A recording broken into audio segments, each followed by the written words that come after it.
In 2024 het ons te doen met 'n eksperiment waar 'n krat met 'n massa van 8,5 kg in rus op 'n ruwe horisontale tafel verbind aan 'n massahak deur middel van 'n ligte onrekbare toutjie wat oor 'n wrywinglose katrol gaan.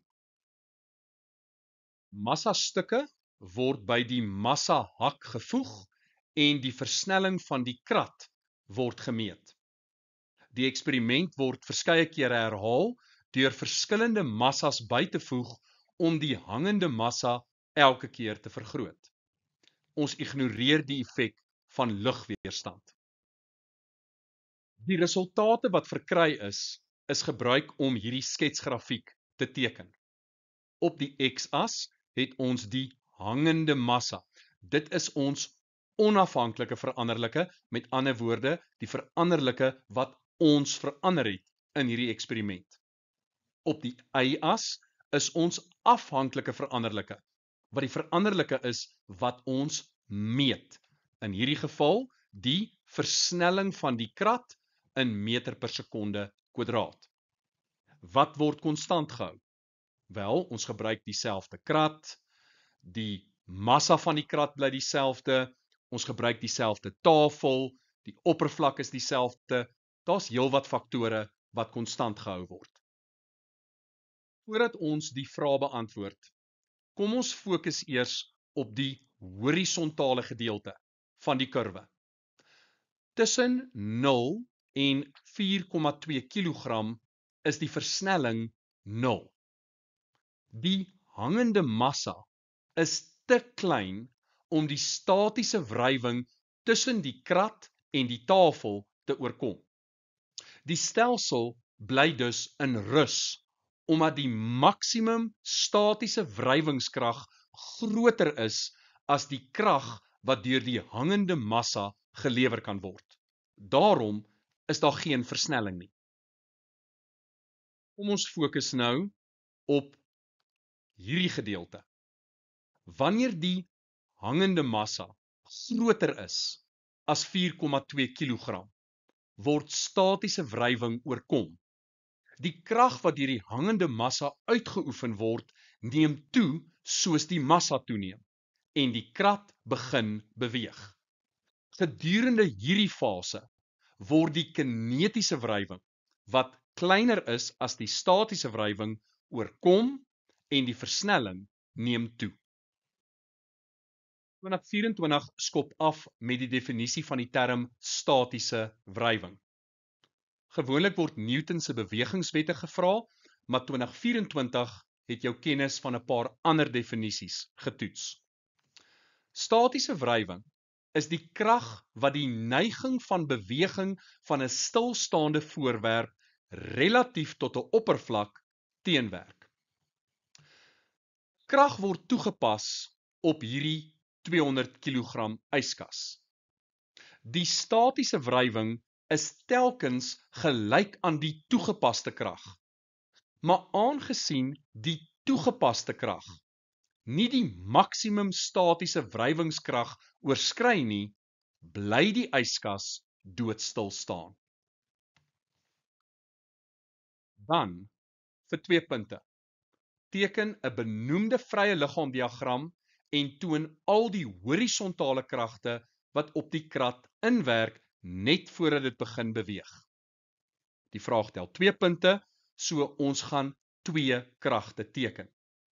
Net voordat die krat beweeg, is daar slegs 2 kragte wat horisontaal op die krat inwerk. Die spanning na regs en die statiese wrywingskrag na links. Hierdie 2 kragte sal ewe groot wees, maar teenoorgestel in rigting. Onthou, die krat staan stil. Dan vra hulle, bereken die statiese wrywingskoëffisiënt. As ons kyk na ons formuleblad, dan sien ons dat die maksimum statiese wrywingskrag gelyk is aan die statiese wrywingskoëffisiënt vermenigvuldig met die normaalkrag. Ons kan hierdie vergelyking herskryf sodat ons die normaalkrag vervang met die massa maal met gravitasieversnelling. En waarna verwys hierdie massa? Wel, dit is die massa van die 8,5 kg krat. Ons het gravitasieversnelling, dit is 9,8. So, as ons Fs max kan bereken, dan kan ons μs bereken.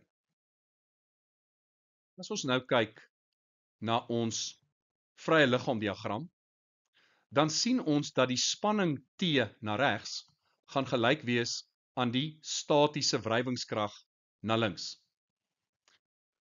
As ons dan ons fokus skuif na die massastukke en ook daar 'n vrye liggaamdiagram opstel, dan sien ons die spanning opwaarts gaan gelyk wees aan die gewig van die massastukke afwaarts, want nes die krat stil staan, gaan hierdie massastukke ook stil staan. En hierdie spanning en hierdie spanning is dieselfde spanning, want is dieselfde tou, dit is dieselfde spanning, en omdat T gelyk is aan T, kan ons met ander woorde sê, dat die statiese wrywingskrag gelyk gaan wees aan die gewig van die massastukke. En gevolglik kan ons ook sê, dat die maksimum statiese wrywingskrag gaan ooreenstem met die maksimum gewig net voor beweging. En watter massa stem ooreen met daardie gewig? 4,2 kg. So, as ons 4,2 kg massa hang, dan sal die 8,5 kg krat steeds stil staan. En die statiese wrywingskrag sal gelyk wees aan die maksimum statiese wrywingskrag. So ons het reeds gesê dat by daardie punt is spanning gelyk aan die gewig, en in hierdie geval is dit die massa maal met gravitasie. Die massa is 4,2 en ons maal dit met gravitasieversnelling van 9,8 en dit gee vir ons 41,16 Newton. So, 41,16 Newton afwaarts beteken die spanning wat gelyk is aan mekaar is 41,16 Newton en dit beteken dat ons maksimum statiese wrywingskrag is 41,16 Newton. En nou kan ons statiese wrywingskoëffisiënt bereken.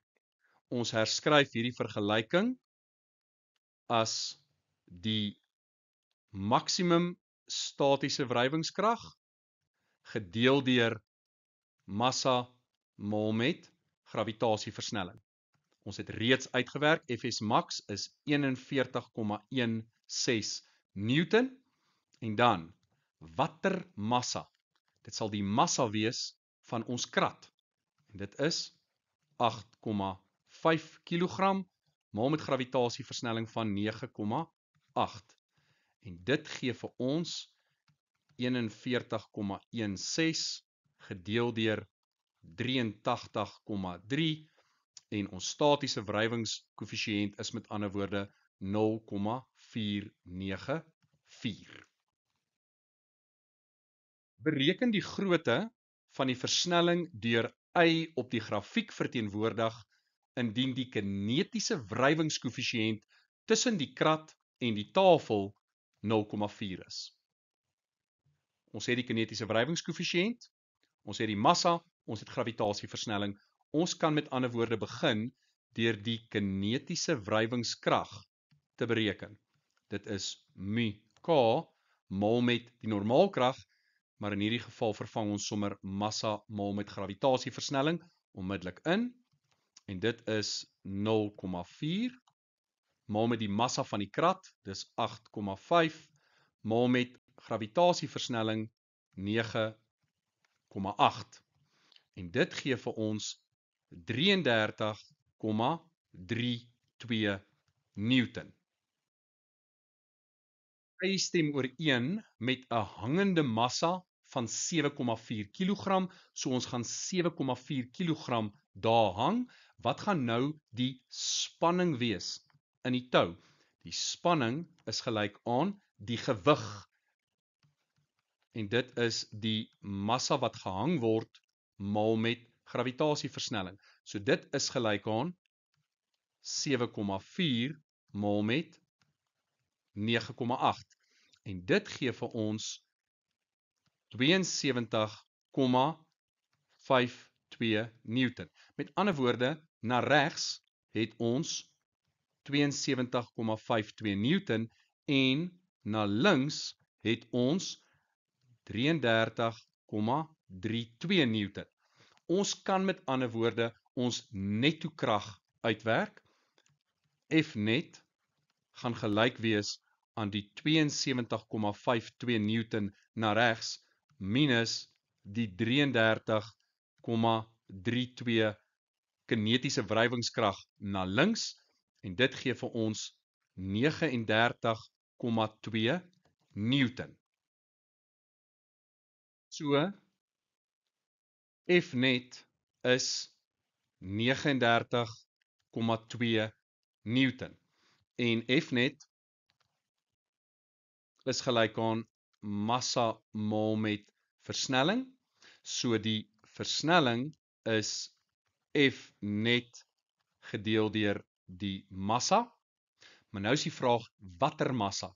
Onthou, F net verwys na die totale stelsel, so ons moet die totale massa in ag neem. En dit beteken ons gaan die 8,5 kg en die 7,4 kg moet gebruik. So ons vervang ons waardes in, dit is 39,2 en ons deel dit deur die kratse massa 8,5 plus die hangende massa van 7,4.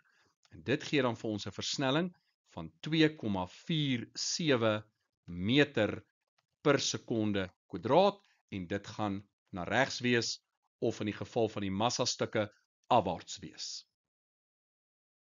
'n 5 kg blok word nou binne in die krat geplaas en die eksperiment word herhaal. Hoe sal dit die maksimum statiese wrywingskrag wat nou deur die krat ondervind word beïnvloed? Toeneem, afneem of dieselfde bly? Nou, ons het reeds hierdie vergelyking herskryf en ons sien dat die maksimum statiese wrywing is direk eweredig aan die massa. So as die massa toeneem, gaan die statiese wrywingskrag toeneem. So uit ons opsies is die antwoord toeneem, want die maksimum statiese wrywingskrag is direk eweredig aan die massa van die voorwerp.